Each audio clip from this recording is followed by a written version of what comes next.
प्रिय विद्यार्थियों, सुप्रभात। आज हम 9th क्लास में ये लास्ट कविता है हमारी, जो कि कविता नंबर 17 है।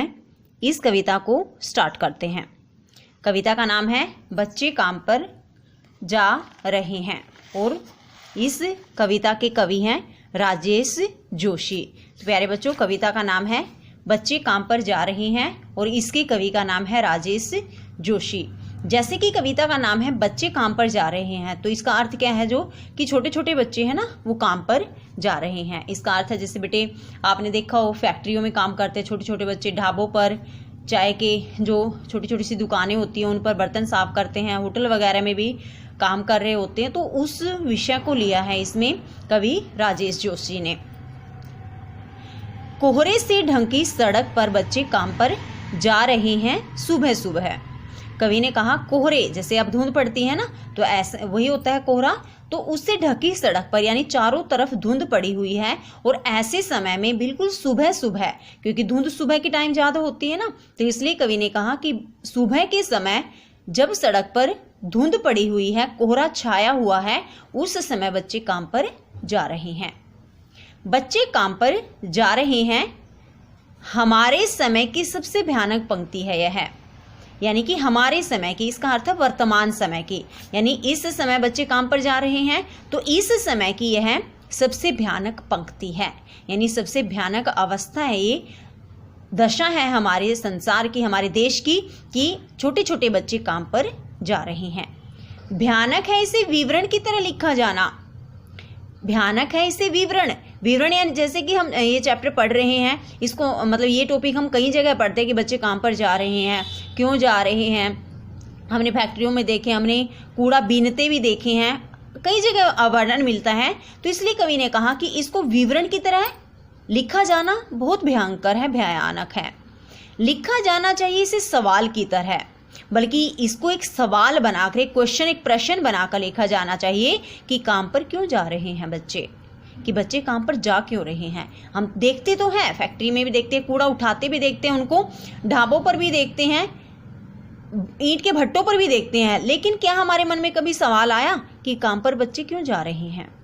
इसलिए कवि ने कहा कि बच्चे काम पर जा रहे हैं, यह वर्तमान समय की सबसे भयानक पंक्ति है और इसको वर्णन की, विवरण की तरह लिखा जाना और भी भयंकर है, बल्कि इसको एक सवाल बनाकर, एक प्रश्न बनाकर लिखा जाना चाहिए कि बच्चे काम पर क्यों जा रहे हैं।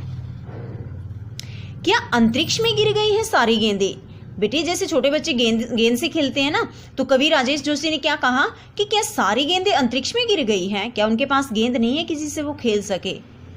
क्या दीमकों ने खा लिया है सारी रंग बिरंगी किताबों को। बच्चे स्कूल भी जाते हैं और आपने देखा हो छोटे बच्चों की जो बुक्स होती है ना, वो काफ़ी रंग बिरंगी होती है, पिक्चर वगैरह होती है, काफ़ी अच्छे अच्छे कलर होते हैं उनमें। तो इसलिए कवि ने कहा कि क्या उनकी रंग बिरंगी किताबों को दीमक ने खा लिया है। जैसे दीमक सारी चीज़ों को चट कर जाता है ना, मतलब चाहे लकड़ी है चाहे कागज़ वगैरह ख़त्म कर देता है वो। तो इसने क्या कहा कि क्या सभी रंग बिरंगी किताबों को दीमकों ने चट कर लिया है। क्या काले पहाड़ के नीचे दब गए हैं सारे खिलौने। जैसे छोटे बच्चे खिलौनों से खेलते हैं, तो कवि ने क्या कहा कि क्या सारे खिलौने किसी काले पहाड़ के नीचे दब गए हैं, कि बच्चों को खिलौने नहीं मिल पा रहे हैं और उनको काम करने के लिए जाना पड़ रहा है। क्या किसी भूकंप में ढह गई हैं सारे मदरसों की इमारतें। मदरसे होता है बेटे स्कूल, विद्यालय। तो इन्होंने क्या कहा, जैसे छोटे बच्चे स्कूल जाते हैं, तो क्या सभी स्कूलों की इमारतें किसी भूकंप में ढह गई हैं, कि कोई स्कूल ही नहीं है, इसलिए बच्चे स्कूल नहीं जा पा रहे और उनको मजबूरी के वश होकर काम करने के लिए जाना पड़ रहा है। दोबारा से देखिए बेटे यहाँ से कि क्या अंतरिक्ष में गिर गई हैं सारी गेंदें, कि क्या सभी गेंदें अंतरिक्ष में चली गई हैं। क्या दीमकों ने खा लिया है सारी रंग बिरंगी किताबों को, और क्या बच्चों की रंग बिरंगी सुंदर किताबों को दीमक ने खा लिया है। क्या काले पहाड़ के नीचे दब गए हैं सारे खिलौने, कि क्या सभी खिलौने किसी काले पहाड़ के नीचे दब गए हैं, कि वे खिलौनों से खेल नहीं पा रहे हैं। क्या किसी भूकंप में ढह गई हैं सारे मदरसों की इमारतें, या सभी विद्यालयों की, सभी स्कूलों की जो इमारतें हैं, बड़ी बड़ी जो बिल्डिंग है, क्या किसी भूकंप में गिर गई हैं, भूकंप के कारण गिर गई है, कि बच्चे स्कूल नहीं जा पा रहे हैं, इसलिए उनको काम पर जाना पड़ रहा है। क्या सारे मैदान, सारे बगीचे और घरों के आंगन खत्म हो गए एकाएक? जैसे बच्चे क्या करते हैं, मैदान में खेलते हैं, बगीचों में जाते हैं, घरों के जो बड़े बड़े आंगन होते हैं उसमें खेलते हैं, तो क्या बच्चों के पास खेलने के लिए मैदान, बगीचे या घरों के आंगन नहीं है? क्या ये सभी चीजें एकदम से खत्म हो गई है? एकाएक यानी कि अचानक से खत्म हो गई है। अर्थात क्या बच्चे न तो मैदान में खेल पा रहे हैं, न किसी बगीचे में और न ही घरों के आंगन में, बल्कि मजबूरी है उनकी कि उनके पास न तो खेलने का कोई स्थान है, ना खेलने के लिए गेंद है, ना रंग बिरंगी किताबें हैं, ना कोई खिलौने हैं, ना ही कोई स्कूल है जिसमें वो जा सके, इसलिए क्या वो काम पर जा रहे हैं। तो कवि ने जैसे कहा ना कि इन सब बातों को सवाल की तरह लिखा जाना चाहिए कि बच्चे काम पर क्यों जा रहे हैं, जब बच्चे सभी काम कर सकते हैं, गेंद से खेल सकते हैं, किताबों को पढ़ सकते हैं, खिलौनों से खेल सकते हैं, स्कूल जा सकते हैं, मैदान, बगीचे और घरों के आंगन में खेल सकते हैं, तो फिर वे काम पर क्यों जा रहे हैं? फिर बचा ही क्या है इस दुनिया में? तो फिर बचा ही क्या है इस दुनिया में? अगर बच्चे सचमुच में ऐसा कर रहे हैं ना कि वो ना खेल पा रहे हैं, ना किताबें उनके पास, ना खिलौने हैं, ना वो स्कूल जा रहे हैं, तो फिर इस दुनिया में बचा ही क्या है? अगर बच्चे ये सब नहीं कर पा रहे तो इस संसार में बचा ही क्या है? कितना भयानक होता अगर ऐसा होता, अगर वास्तविकता में ऐसा होता ना तो कितनी भयानक बात होती। वैसे तो है ऐसा, लेकिन कुछ बच्चे ही काम पर जा रहे हैं, ज़्यादातर बच्चे खेलते भी हैं, किताबें भी उनके पास, खिलौने भी हैं, स्कूल भी जाते हैं, लेकिन भयानक है। लेकिन इससे भी ज़्यादा यह है कि है सारी चीज़ें हस्ब मामूल। वैसे तो ये भयानक है क्योंकि कुछ बच्चे नहीं जा पा रहे हैं, स्कूल भी नहीं खेल पा रहे हैं, वो काम पर जाते हैं, लेकिन इससे भी भयानक क्या है सारी चीज़ें हस्ब मामूल।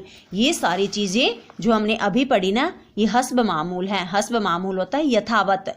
यथावत का अर्थ है गेंदें भी हैं, किताबें भी हैं, खिलौने भी हैं, स्कूल भी है, मैदान, बगीचे, घरों के आंगन, सब कुछ है, लेकिन फिर भी बच्चे कहाँ जा रहे हैं? काम के लिए जा रहे हैं। इसलिए ये बड़ा भयानक है कि सारी चीजें यथावत होते हुए भी बच्चे काम पर जा रहे हैं।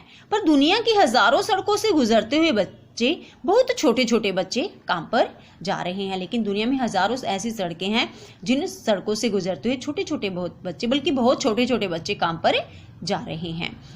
तो ये थी प्यारे बच्चों हमारी लास्ट कविता, बच्चे काम पर जा रहे हैं। कवि हैं राजेश जोशी, जिन्होंने बहुत रुचिकर तरीके से एक विषय लिया कि जो छोटे छोटे बच्चे हैं वो काम पर क्यों जा रहे हैं। एक बार और देखिए इसको कि कोहरे से ढकी सड़क पर छोटे छोटे बच्चे बिल्कुल सुबह सुबह वो काम पर जा रहे हैं। इस वर्तमान समय की सबसे भयानक पंक्ति है, बल्कि इससे भी भयानक ये है कि इसको वर्णन की तरह हम क्यों लिख रहे हैं, बल्कि इसको तो एक सवाल की तरह लिखा जाना चाहिए कि बच्चे काम पर क्यों जा रहे हैं। आगे कवि सवाल पूछता है कि क्या सभी गेंदें अंतरिक्ष में गिर गई हैं? क्या रंग बिरंगी किताबों को दिमकों ने खा लिया है? क्या सारे खिलौने किसी काले पहाड़ के नीचे दब गए हैं? सारे स्कूलों की इमारतें किसी भूकंप से गिर गई हैं? सारे मैदान, बगीचे या घरों के आंगन अचानक खत्म हो गए हैं? तो फिर बचा ही क्या इस दुनिया में? कितना भयानक होता अगर ऐसा होता, अगर वास्तविकता में ऐसा होता तो कितना भयानक होता। लेकिन इससे भी ज्यादा भयानक क्या है कि हैं सारी चीजें हस्ब मामूल, कि ये सभी चीजें यथावत हैं। पर दुनिया की हजारों सड़कों से गुजरते हुए बहुत छोटे छोटे बच्चे काम पर जा रहे हैं। प्यारे बच्चों, ये थी हमारी कविता, बच्चे काम पर जा रहे हैं। इसको बहुत अच्छे से हमें रीड करना है और इस टॉपिक को बहुत अच्छे से महसूस करना है हमें।